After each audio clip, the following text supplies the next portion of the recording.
Hello everyone and welcome back to my channel. Yesterday was a hell of a good day because I saw Hell of a Summer. The counselors return to Camp Pinewood for the summer. On their first night there, a mass killer tries to take them out one by one. The cast of the movie was a much younger cast, late teens, early 20s. They are camp counselors. The directors are actually actors in the movie, Finn Wolfhard and Bill Burke. This is their directorial debut and they killed it. I was really impressed with the directing. They're super young, but they're very talented. I am more familiar with Finn. He is in Stranger Things, which is one of the most massive TV shows on Netflix and in general. Now, Bill Burke, I'm less familiar with him, but his dad actually was in Saw 5 and Saw 3D. And these two actually wrote the screenplay for this film. Just a fun fact, Jason Bateman, the actor, also produced this film. Sadly, he was not in it, but he didn't need to be because the cast was phenomenal. Now, to start off this video, I'm going to talk about the positives, what I liked most about this movie. I like the fact that it's camp meets camp. Literally, campy vibes with it actually being at a campsite. My favorite type of horror films is a whodunit. Who's behind the mask and why are they killing people one by one? And what are their motives? One of the best things about this film was the cast. They were so funny.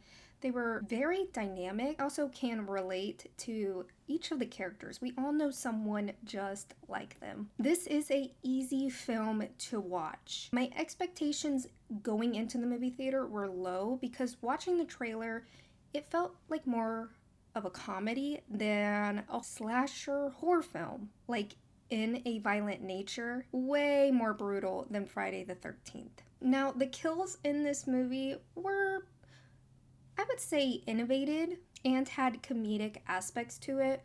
Some of the kill scenes actually made me laugh, not in a haha, you're dying way. Reveals of the killer were scary to me in some scenes. I actually liked the devil mask, and since all the kills took place in the nighttime, him wearing all black, emerging from the shadows to strike was enjoyable and scary in a way. I also really enjoyed the music and the score. It felt like I was at a campsite, in the 80s, listening to the radio with some friends. You didn't hear a lot of major classics from the 80s because sometimes when they do a throwback 80s film, they can get a little cheesy with it.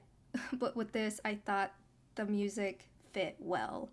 And the score was a little bit darker than I anticipated, but in a good way. It was super fun and suspenseful. The final positive, the cinematography left me really impressed. For their first directing project, this was overall shot super well for it being a camp movie. And the transitions in some of the scenes were done quickly. I actually liked it because you kind of guess, did this happen? Did that happen? So it just left me guessing, and I like that. For some of the scenes, not the kill scenes, because now we're gonna get into the negatives of this film. I didn't see a whole lot of promotion for this film.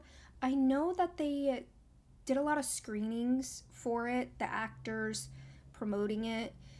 I just saw some pictures. I didn't fully indulge myself into getting more information about this film. The reason why I saw this film is because when I saw Novocaine, one of the commercials or previews was for this movie, and I thought it looked really funny. It looked like a slasher, and for that, maybe if the promotion was this is a slasher throwback 80s horror film, that is not what this film is about. This is a comedy movie. I would say 90% of it is comedy.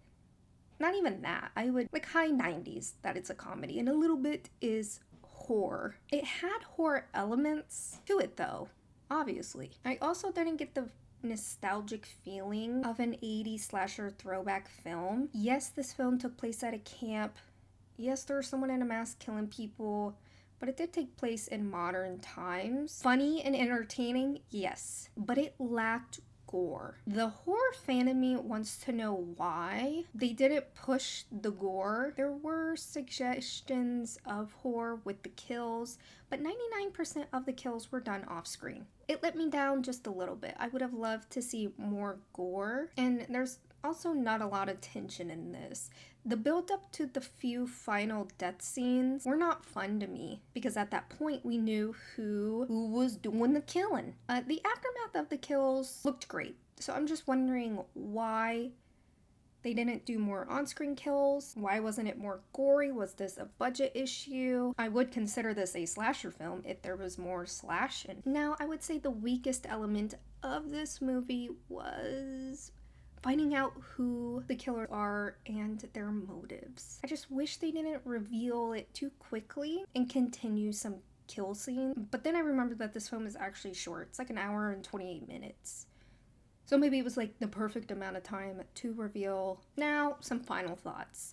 I really did enjoy this movie. It was fun and entertaining. The cast was also super funny. They were great. I was super impressed with how they embodied their characters. And again, I was impressed with this being Ben and Billy's directorial debut, and they wrote the screenplay.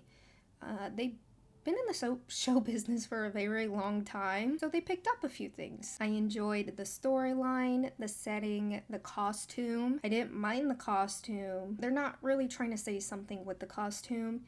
And again, the title goes with the costume because it's a person in a devil mask, and it's hell of a summer. There are a lot of lessons in this film if you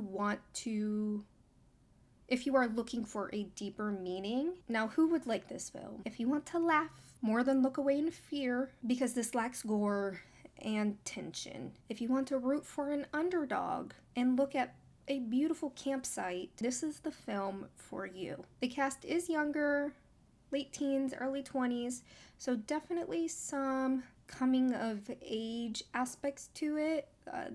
They're gonna learn a lot of lessons throughout this film, learn more about each other and themselves. All right, you guys, that is it for my Hell of a Summer review. Please like, share, and hit that subscribe button. I want to thank everybody for getting me over that 1,000 subscriber count. I'm super grateful. Thank you guys so much for all the love and support. I will be doing a Q&A video soon, so please head over to my Instagram and I will leave a box up this weekend. That way you guys can ask me some questions. As always, please, please, please stay safe out there, and I will see you soon. Bye-bye.